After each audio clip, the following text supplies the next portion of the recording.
Viva Voz, com Vera Magalhães.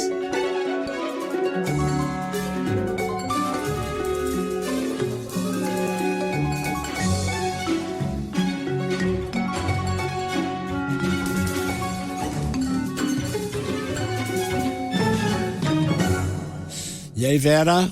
Oi, Sardenberg, boa tarde para você e para Cássia, para os ouvintes, também para quem está assistindo o CBN Brasil. Boa tarde, Vera. Bom, Vera, a situação caso Master Dias Toffoli está no seguinte: o Dias Toffoli deixou a relatoria, foi sorteada para o André Mendonça, mas o fato é o seguinte, é que o Dias Toffoli saiu, né, deixou a relatoria, mas o Supremo fez uma nota de apoio a ele, dizendo que não havia suspeição nenhuma e tal. E aí, Vera, como é que fica isso? Sardenberg, a nota foi tão cheia de firulas, né, com tanta luva de pelica para fazer ali acenos ao ministro, cortejos, que o nosso produtor do Ponto Final, o Wender Salles, no primeiro momento chegou a entender que ele ficaria na relatoria do caso, para você ter uma ideia de tanto pano que passaram para o ministro Dias Toffoli, o que mostra a extrema dificuldade que o Judiciário como um todo e o Supremo Tribunal Federal em particular, pelo fato de serem só 11 e de ser a cúpula realmente do poder, a dificuldade que eles têm de lidar com casos que atingem de alguma maneira a imagem da corte e dos seus integrantes. Então, fizeram uma reunião que foi dividida em duas partes, fizeram primeiro uma pausa ali por volta das 19 horas de ontem, retomaram às 20 horas e saíram com essa nota e essa solução, como se ela tivesse partido de livre e espontânea vontade do ministro, quando a gente sabe que não foi isso que aconteceu. Quando eles entraram para a reunião, a disposição do ministro era de permanecer à frente do caso.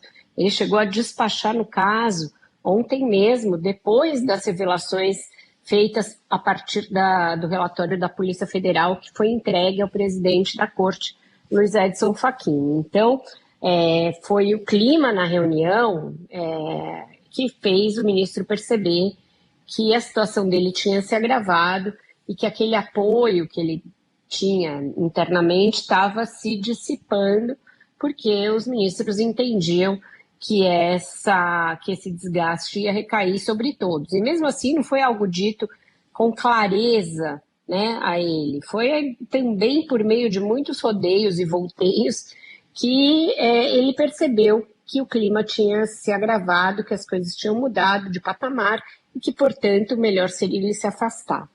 E aí houve a redistribuição do caso, que caiu para o ministro André Mendonça, que é de um outro grupo dentro do Supremo, não é do mesmo grupo do ministro Toffoli, que é um grupo que tem ali como principal referência o ministro Gilmar Mendes, do qual também fazem parte Flávio Dino, Cristiano Zanin e o ministro Alexandre de Moraes. Então, mudando de mãos e mudando de grupo, o caso, existe ali um certo receio do que pode acontecer e de como o ministro Toffoli, e não só ele, mas muitos outros, podem ficar expostos diante do avanço das investigações, né?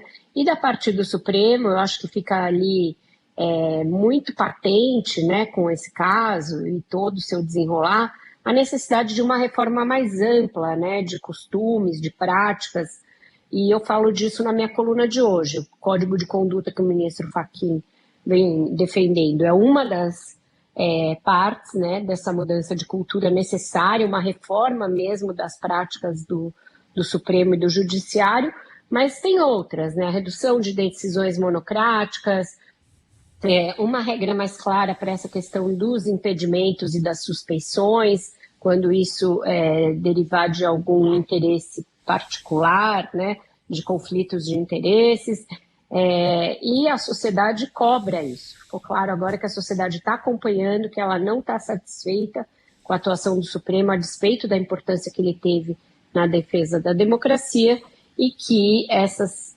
situações desgastam não só o ministro da vez, mas a instituição como um todo.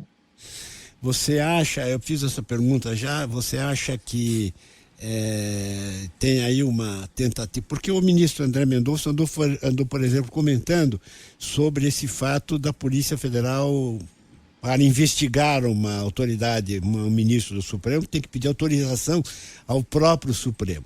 A Polícia Federal disse que não investigou nada, simplesmente que estava lá mexendo, enfim, verificando o celular do Vorcar, e apareceram os indícios envolvendo o ministro Dias Toffoli. E o ministro André Mendonça ressaltou esse ponto, que a Polícia Federal não pode investigar ao ministro sem autorização e tal. O que me deu uma sensação assim será que eles vão querer abafar o caso? Não acredito, Sardenberg. Ficou ali uma sombra de dúvida sobre o que o André Rodrigues entregou para o Fachin. Se foi só um relatório com uma sugestão de suspeição ou se foi um relatório tocando ali no artigo da Lei Orgânica da Magistratura que fala especificamente sobre investigação de magistrados. Se for isso, aí sim precisa realmente de uma autorização do Supremo para que seja levado adiante.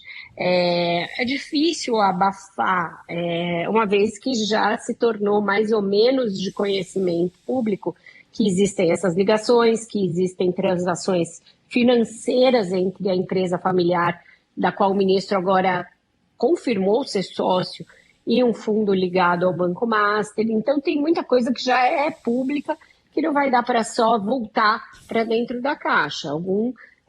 Alguma satisfação terá de ser dada. Eu acho que o ministro, com isso, só quis mostrar, Sardenberg, para o Toffoli, que ele não vai jogá-lo aos leões. Eu acho que foi mais um gesto ali dele de que, olha, mudou de mãos, mudou de grupo, mas eu não vou ser desleal e não vou te jogar aos leões. Eu entendi mais dessa maneira. Uhum. Tá certo. Vera, essa história tem muito para andar ainda, né, Vera? Muito obrigado. Muito para andar, e ela anda às vezes de lado por conta desse corporativismo que ainda impera e que imperou na nota e impera em manifestações como essa, sabe? Mas a Polícia Federal avança, né? Avança, essa não vai parar. Tá certo. Vera Magalhães, obrigado, Vera. Até. Obrigada, gente. Até. Até mais.